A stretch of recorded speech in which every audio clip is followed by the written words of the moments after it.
King 5 News. Drew, thank you. Let's go over to Darren Peck right now. Darren, it is very hazy out there. Yes, it is. That's the scene looking from our camera on top of Queen Anne. And boy, can you tell the haze is still an issue. I want to look at this a different way, though. We're going to use high-resolution satellite. This is an image of us from 2 o'clock today. And when you look at us this way, I think you can really gain some context and some perspective on what's happening. First of all, it might even be difficult to pick out where we are when you look at an image like this. Seattle sits right down about here. There's the South Sound. The Olympic Peninsula is over here. Canada's up that way. I want you to take a look at this area right here. Vancouver Island sits out over here. This is the body of water just to the east of Vancouver Island, the Strait of Georgia. Take a look at the Strait of Georgia and look how gray it is.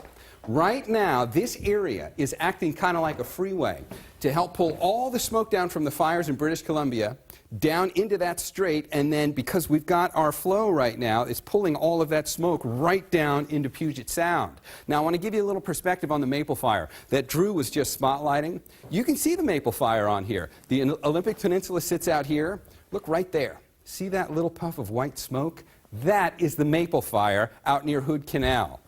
That little plume of smoke is not our problem. It is a problem if you're close to it. But for the majority of us here throughout the rest of Western Washington, this is just a mix because we're getting it from all sides. Canada is a big contributor to this. Our fires on the eastern side of the state are a big problem. We already had smoke here from the fires in California. Some of that's creeping in here as well. So here's the good news.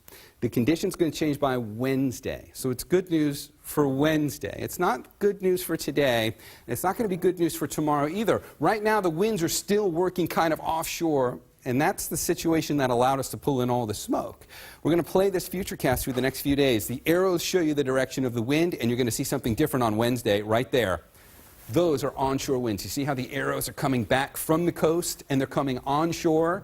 There's cleaner air out there, and that's the kind of flow we need in the atmosphere to get rid of the smoke. We're going to get it on Wednesday. But as we heard from the official at the end of Drew's package, the whole rest of the season is a big question mark, and we're still in fire season, and we will likely still see many days where the conditions allow the smoke to come back. I'll be back with more on our forecast coming up in a few minutes. For now, guys, back over to you.